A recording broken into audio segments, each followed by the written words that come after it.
कुछ दिन पहले हमने गूगल शॉट किया था और उसने जिक्र किया था कि आप कोई भी स्पोर्ट्स खेलते हो, कोई भी एक्टिविटी करते हो, तो आपकी अपनी सेफ्टी आपकी टॉप प्रायोरिटी होनी चाहिए।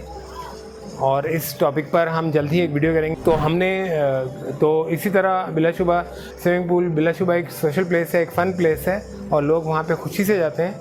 लेकिन स्विमिंग पूल के भी कुछ डूज़ हैं, कुछ डोंट्स हैं, कुछ चीज़ों का आपको वहाँ पे ख्याल रखना है। तो आज की हमारी वीडियो इसी टॉपिक के ऊपर है। और तो हमने कुछ पॉइंट्स जमा किए हैं कि स्विमिंग पूल में आपको किन चीज़ों का ख्याल रखना है और किन चीज़ों से बचना है। तो आज की हमारी वीडियो इन्हीं डूज़ और डोंट्स के ऊपर है। Let's dive into it.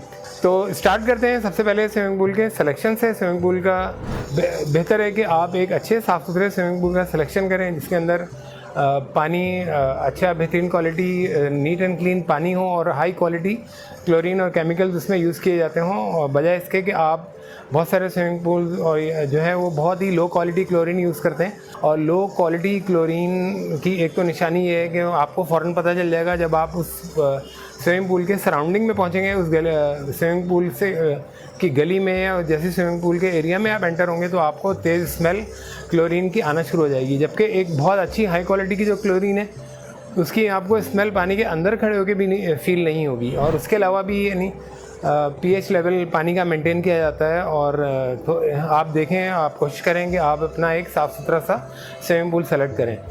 और कुछ पूल्स तो इतने बहुत ज़्यादा यानी इतना ख़राब पानी होता है और वो पानी इतना पुराना हो चुका होता है कि वो ग्रीन कलर का पानी हो जाता है।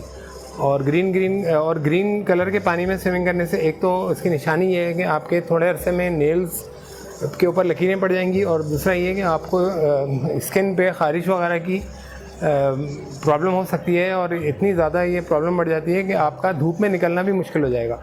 तो कोशिश करें कि एक अच्छे neat and clean swimming pool का सिलेक्शन करें। दूसरे नंबर पे स्विमिंग पूल में जिस चीज़ का आपको ख्याल रखना है वो आपको शावर लेना है लाजमी। ये आपके अपने लिए भी बेहतर है और जो दूसरे लोग हैं स्विमिंग पूल के लिए भी काफ़ी हद तक नीट एंड क्लीन रहेगा। और दूसरा ये है कि अगर आप डायरेक्ट पानी में उतरेंगे क्लोरीन केमिकल वाले पानी में, और अगर आपके जिस्म के ऊपर कोई पार्टिकल्स लगे हुए हैं या कोई मैलकुचल लगी हुई है, तो वो एक मटेरियल फॉर्म होता है और उसके अंदर स्मेल बदबू भी आएगी और वो यानी स्किन प्रॉब्लम्स का बायस भी बन सकता है आपके लिए भी, और आपके साथ जो दूसरे लोग स्विमिंग कर रहे हैं उनके लिए भी प्रॉब्लम का बायस बन सकता है।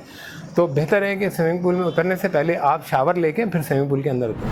तीसरी चीज़ का आपको ख्याल रखना है वो ये कि स्विमिंग पूल के सराउंडिंग में जगह जगह पानी होता है और गीला फर्श होता है।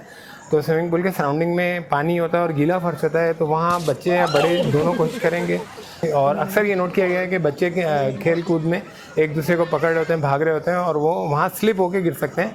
तो ये बहुत इससे भी आपको सीवियर किस्म की इंजरी हो सकती है। तो ये भागना दौड़ना आपको स्विमिंग पूल के सराउंडिंग में अवॉइड करना है। एक और चीज़ जो आपको ख्याल रखना है, स्विमिंग पूल के अंदर कुछ ड्रेन पाइप्स होते हैं, कुछ फ़िल्टर पाइप्स होते हैं, तो उन पाइप्स से आपको दूर रहना है। उसके अंदर भी आपका कोई आपके बॉडी पार्ट, आपकी उंगलियां या आपके पाँव की उंगलियां फंस के ज़ख्मी हो सकती हैं।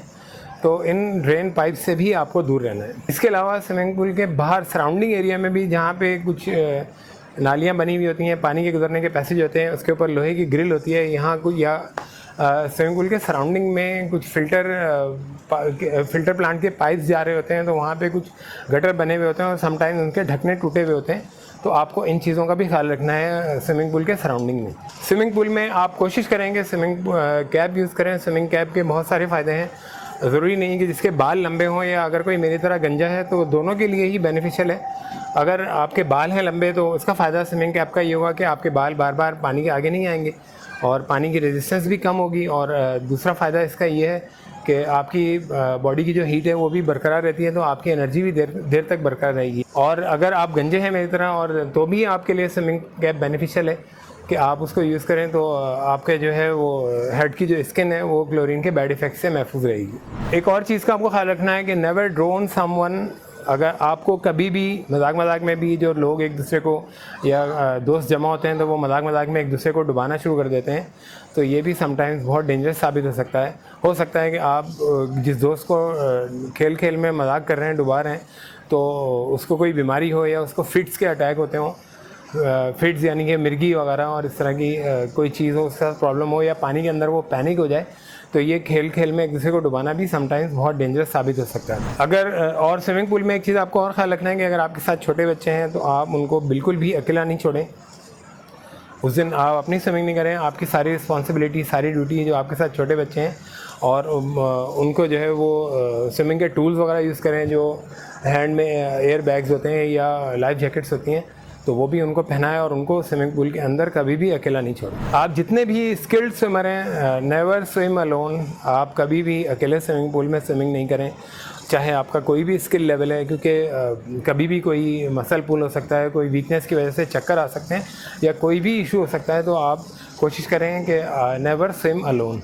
स्विमिंग पूल में हमेशा डाइव लगाते हुए, मतलब शैलो एंड में डाइव ना लगाएं। आपका फेस जो है वो स्विमिंग पूल के फ्लोर से टकरा सकता है, तो आप अपने स्किल लेवल के लिहाज से और हमेशा जो पानी की डेप्थ चेक करके फिर स्विमिंग पूल के अंदर उतरें। इससे पहले कि आप स्विमिंग सीखें, एक और चीज़ जो आपको ख्याल रखना है, इससे पहले कि आप स्विमिंग सीखें आपको चाहिए कि आप 3 चीज़ें पहले सीखें। स्विमिंग पूल सेफ्टी आपको पता होना चाहिए, स्विमिंग पूल के डूज़ एंड डोंट्स।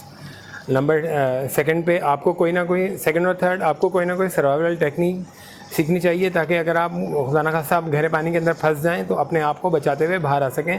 इस सर्वाइवल टेक्निक के अंदर जो सबसे पहले बच्चों को सिखाया जाता है वो है डॉग पैडल और उसके बाद है बैक फ्लोट। तो कोशिश करके ये दोनों चीज़ें फर्स्ट प्रायोरिटी के ऊपर सीखें अगर आपने स्विमिंग सीखना स्टार्ट किया है तो। और कोशिश करके ये, अगर स्विमिंग सीख रहे हैं तो स्विमिंग सीखने से पहले ये दोनों चीज़ें टॉप प्रायोरिटी के ऊपर सीखें, उसके बाद स्विमिंग सीखें। स्विमिंग पूल के अंदर आपको थोड़ी सी रिस्पॉन्सिबिलिटी भी शो करना चाहिए कि अगर आपको अपने आसपास सराउंडिंग में भी नज़र रखना चाहिए कि कहीं कोई डूब तो नहीं रहा, किसी के साथ कोई हादसा तो नहीं पेश आ रहा।